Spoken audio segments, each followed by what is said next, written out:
Welcome to this episode of our PaTTAN Behavior Bytes Summer series dedicated to families, educators, community members, and students preparing for the return of school in the fall of 2020. Please note, no one at the time of this recording knows what the fall opening will look like, but we have invited folks with various backgrounds and experiences to share best practices and resources. Today we invited Brian McGinley.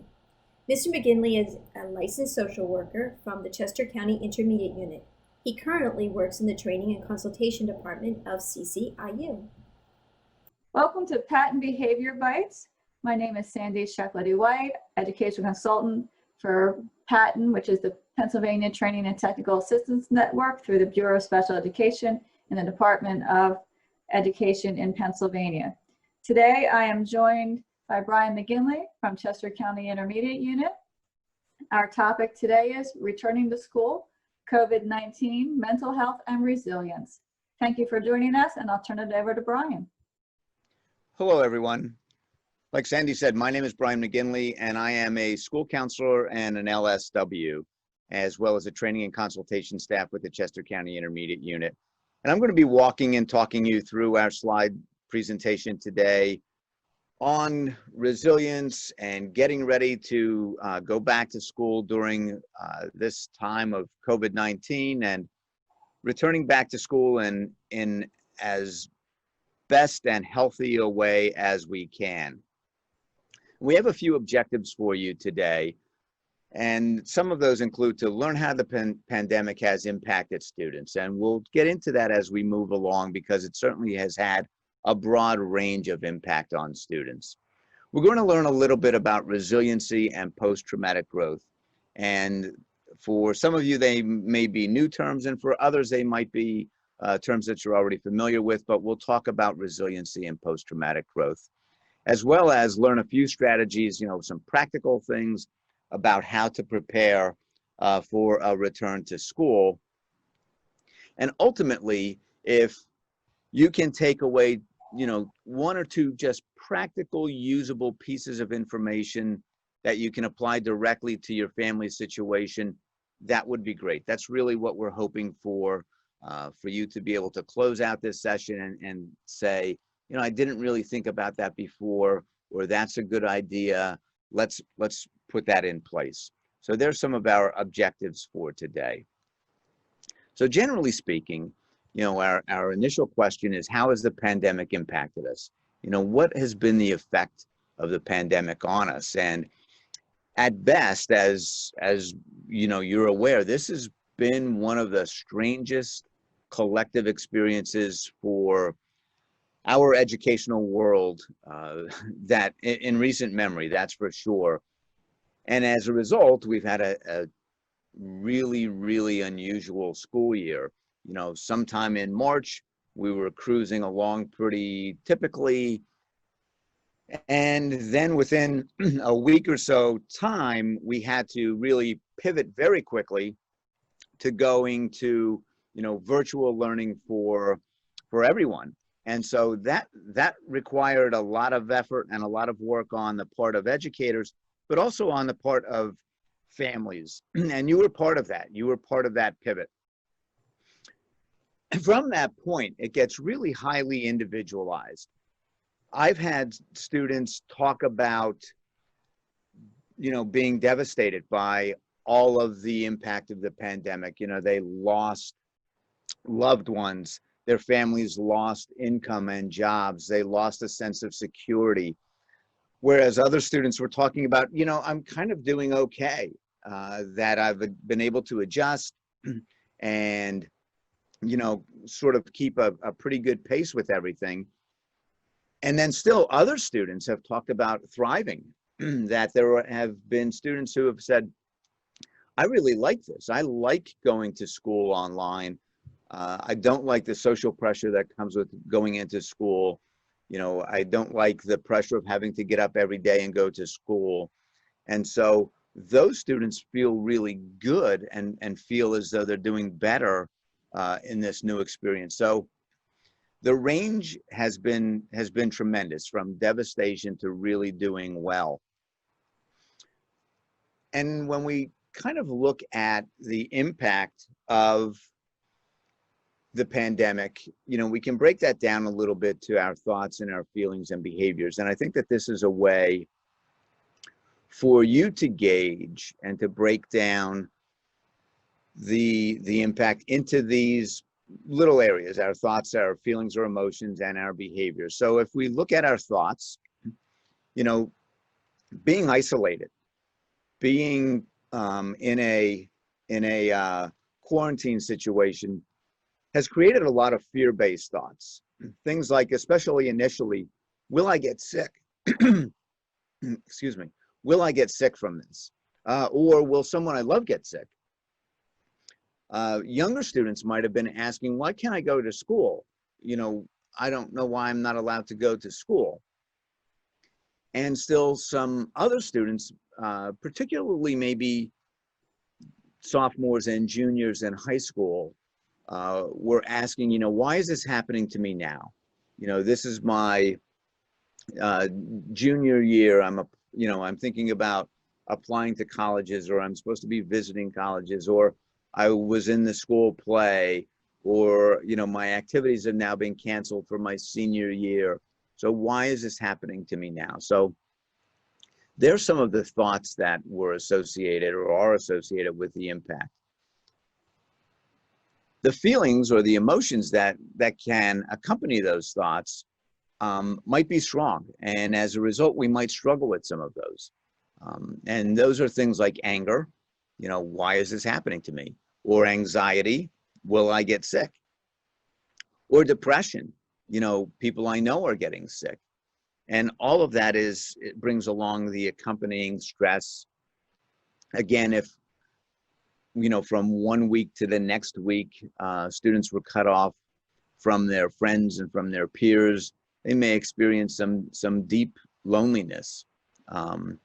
As they watch adults in their lives struggle, that can bring on fear, like, oh wow, is this really going to be okay? And with that too, complicated grief, that there is a lot of loss, and that can be loss of loved ones, or that can be loss of activities and experiences, loss of a prom, loss of playing a sport, loss of a graduation ceremony. So that brings upon some complicated grief. And our behaviors change. Our behaviors are impacted. So certainly one of the biggest things that we've noticed with students is that breakdown in routine.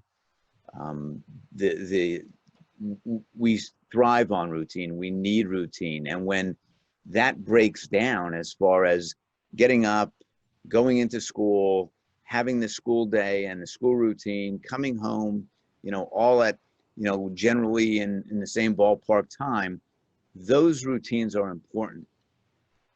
And they trickle out. We can then have eating issues, eating too much, eating too little, eating out of boredom, eating out of anxiety, etc.,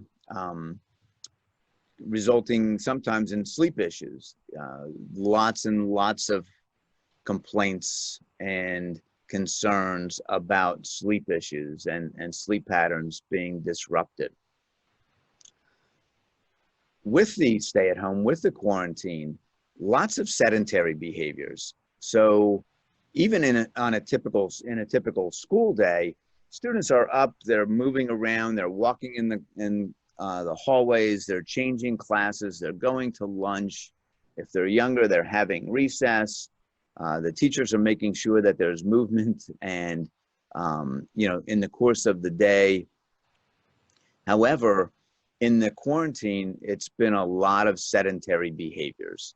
So, sitting on a computer for class, maybe watching television for entertainment or playing video games for entertainment, sitting in front of a screen a whole lot of the day, which we know is not healthy. And just the general isolation that accompanies, all of the things that we've already touched on. So, and we'll continue to touch on isolation as we go through. So isolation is always a concern, particularly when it involves students. who are at a real social time in their lives. So has the pandemic caused more mental health problems for our students and our children? And I think generally speaking, I can assuredly say probably yes to yes. And that's a yes. At the same time, we need to be careful that we don't confuse adversity with mental health issues.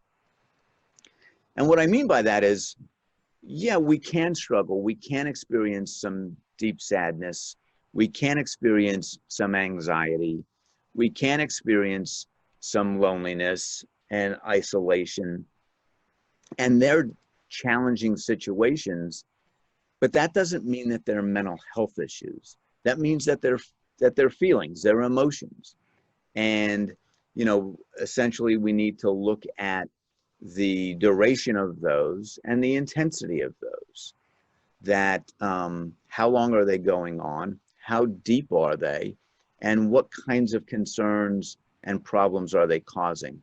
But what we can't do is look at a snapshot of a day of sadness, or even 2 or 3 days of sadness, and say, ooh, I'm concerned that my daughter or my son is really depressed, because that's much different. A mental health issue is much different than actually dealing with some adversity and emerging from it. And really dealing with it and emerging from it is more of an indication of resiliency and growth. So we want to make sure that we don't confuse adversity with mental health issues.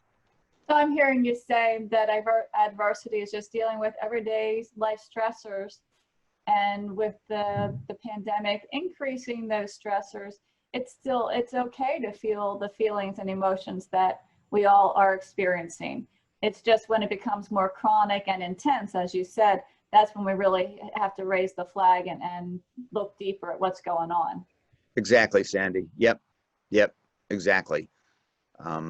Yeah. So and I like that you said, kind of raise the flag. Yeah, it doesn't mean that we just ignore something that we're noticing. We pay attention to it, but we don't have to panic about it, and we don't have to immediately jump into, oh, this is a mental health issue. Yes, great, thank you.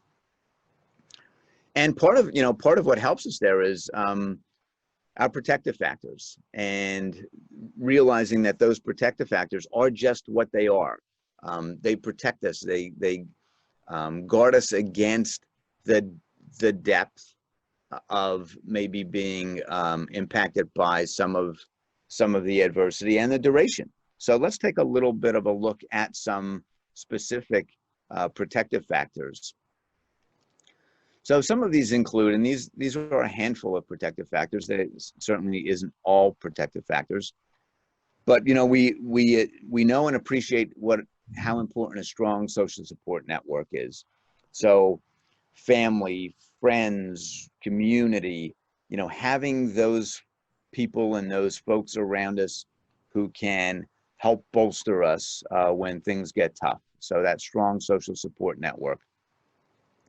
Similarly, belonging to something healthy and positive. And unfortunately, when schools had to go to online learning, a lot of that fell aside because students belong to clubs, they belong to teams, they belong to their little niches in schools, and most of those, or many of those, are formal, but many of those are also informal.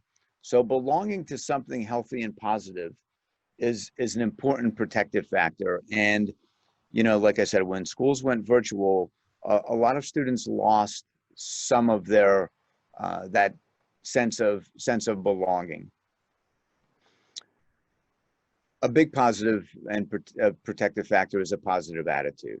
If a student or a person has a positive attitude, that's going to go a long way in working through adversity, working through difficulty, because they believe that they can get through it.